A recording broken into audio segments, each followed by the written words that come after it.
Hello, welcome to our annual Water is Worth It event.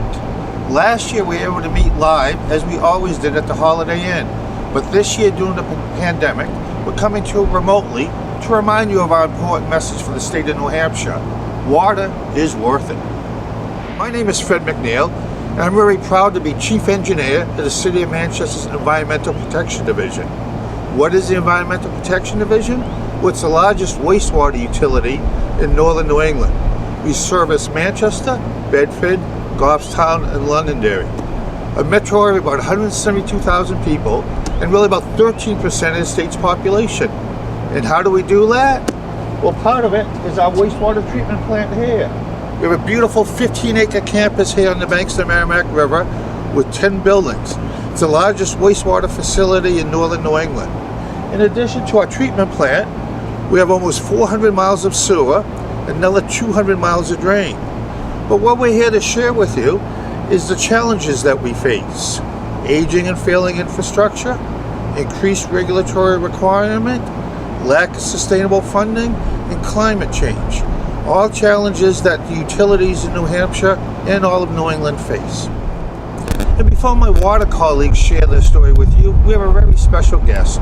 Author Ty Gagne, well known for his works from the White Mountains, is going to be sharing his water story with you today. Hello, Senators and Representatives. I hope this message finds you and your loved ones well. My name is Ty Gagne, and I'm proud to say that I've called New Hampshire home for my entire life.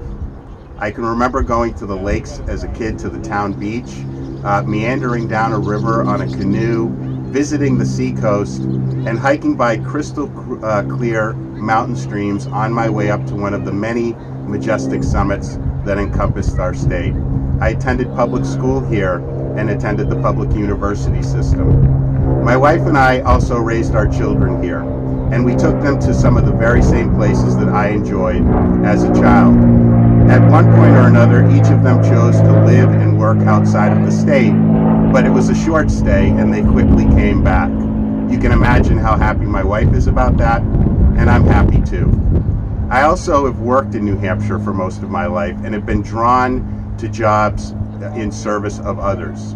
The organization I work for, one of the things that we do is we help local governments throughout New Hampshire identify and manage their risk. I also talk to groups about risk-taking and decision-making and have done a lot of writing about those topics, sharing stories from New Hampshire.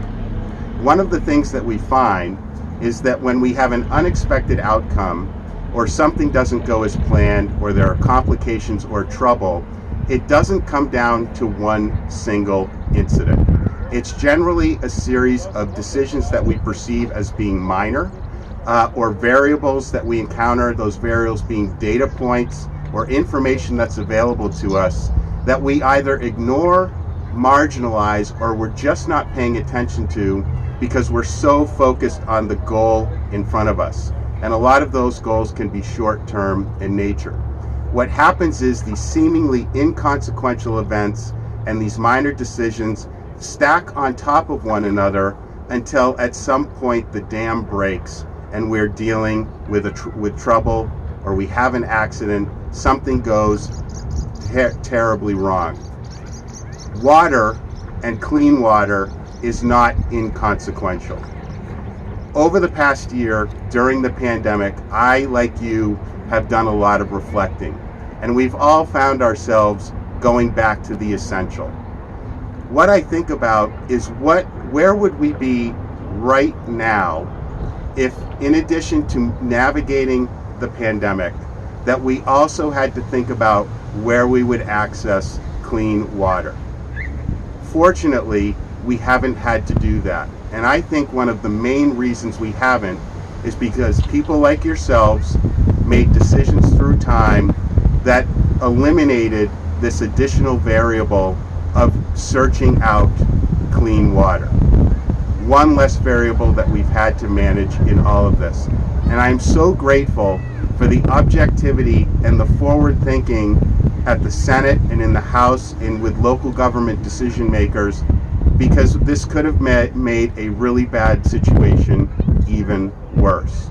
I can't thank you enough for that. So what I would ask you to do as we go forward is to sustain that objectivity and that long-term thinking and planning to keep the lifeblood of New Hampshire, the lifeblood of our health and our state's economy as a top priority. To not kick the can down the road and leave decision-making around clean water to others. To be open to information and to those variables around us. And to not, again, make reactive, short-term decisions in the interest of what's important or pertinent to be now, and to not make it about agenda, and to think about the residents of New Hampshire and the people that come to our state and fuel our economy through tourism. Again, I recognize how much of a commitment and the sacrifices that each and every one of you make in the service and stewardship of our state. I can't thank you enough for that. And please remember that water is always worth it. Thank you. Hello everyone, my name is Sarita Croce. I am the Assistant Public Works Director for the town of Merrimack, responsible for the Merrimack Wastewater Treatment Plant. This beautiful plant that you're visiting today is a 5 million gallon per day plant that came online on May 5th, 1970. In 1994, we put online a composting facility that produces a Class A biosolid with sludge generated not only from the Merrimack Wastewater Treatment Plant, but surrounding communities. Approximately 50% of this plant is still original. That means that the infrastructure installed in May 1970 is still here today. We have executed a number of upgrades at this facility, and we're currently in the process of executing a Phase 3 upgrade. One of the components of the Phase 3 upgrade that's quite important is dealing with something called flushable wipes. These are those wipes that you buy in the supermarket. Well, the problem with these wipes, they don't degrade in our sewer system. So what happens? They clog the pumps and they clog our pipes. How do we fund these wastewater treatment plants? Well, we have rates, and we charge sewer users rates, and that helps pay for the operating budget of the plant. What those rates should also be help paying for is the upgrades to the facilities.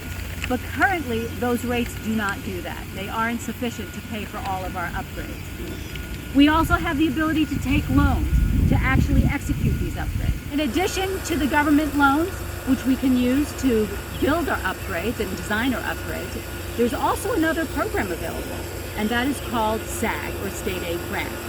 That was a grant program designed to give back monies to the communities to continue with their upgrading process. Remember what I was talking about, flushable wipes.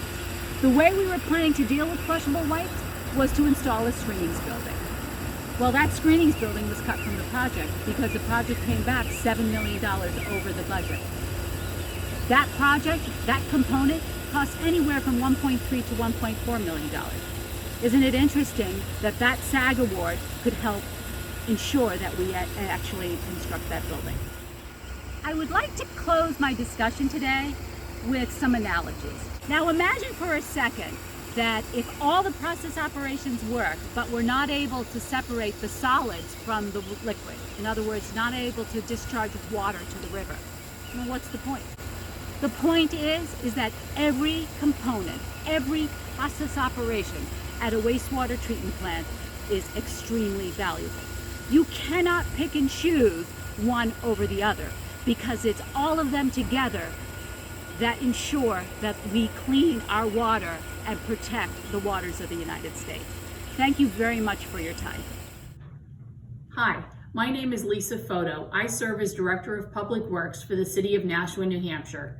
Our wastewater treatment facility serves over 88,000 residents in Nashua, as well as a portion of the surrounding communities of Merrimack, Hudson, and Tingsboro. In Nashua, we have a combined collection system along with a capture and treat approach.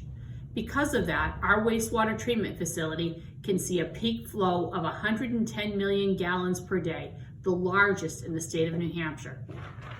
One of the weaknesses in the industry is the aging infrastructure, and Nashua is no different. We have sewer pipes that date back to the 1800s, with failures continuing to be found and repairs and replacements that need to be funded.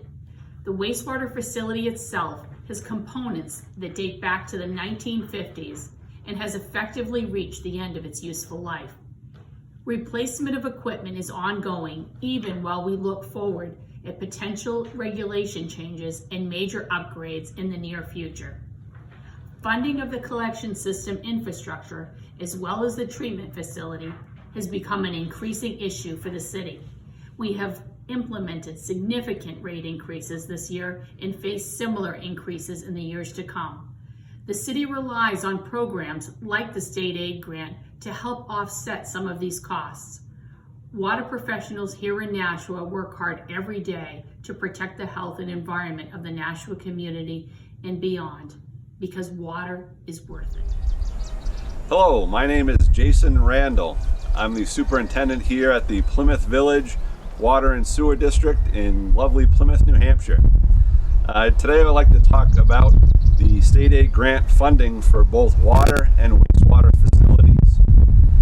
Plymouth, as you know, is one of the original 11 communities pointed out in RSA 486 for state aid grant funding. We continue to utilize and rate projects on that priority list. We have several that are currently under construction, several that are in design, and several that are in the future that we'd like to be considered. So the total investment, both regionally and local, is about $13 million worth of projects. And the community is not able to afford that level of obligation without state aid grant funding. So we hope that you put that as a priority in the state's budget process moving forward. The Plymouth Village Water and Sewer District has made significant investments over the previous years in renewable energy and efficiency. So as you can see our backdrop here, we have 440 solar panels that power about 25% of the district's wastewater facility. The Plymouth Village Water and Sewer District has both water and sewer in their name. We have both ends of the pipe. We start out and draw water out of our wells down on Foster Street near I-93. It goes into our distribution system, gets used at both residents and businesses, and returns to our wastewater facility. So drinking water is also a significant component to the work we do every day. We're here at the Plymouth Village Water and Sewer District Septage Receiving Facility. This facility has been upgraded several times over the years to ensure efficiency for haulers, as well as cost savings and benefit regionally throughout northern and central New Hampshire. The Plymouth Village Water and Sewer District has agreements with 99 towns in this area. That's almost about half the towns in the state of New Hampshire to accept private sewage from private septic systems. And we process that sewage, and it goes through our treatment plant, and in turn a lot of the material is recycled into biosolids, which are beneficially land applied on local farms. The Village District's current septage receiving facility is an investment of about $750,000, and there are two more phases to this investment of about $800,000 for grease receiving, as well as $2.9 million for screening and grit removal. Those investments have made the New Hampshire Department of Environmental Services state aid grant funding priority list for 2021-2022. So these investments are made both locally and at the regional level are very important so that we can continue to process this line of wastewater. This project is part of a series of projects to improve our facility and make sure that it is sustainable in the long term. Thank you all. This is Representative Tom Bucco, and I want to thank you all for attending this year's virtual Water's Worth It. As we wind down the legislative session, we still have important work to do. We must continue to invest in water infrastructure in New Hampshire cities and towns. Our statutory commitment is essential for ensuring that water projects can go forward with the state obligation being met. So please join me in supporting this important work, because water's worth it. Thank you. Water is worth it.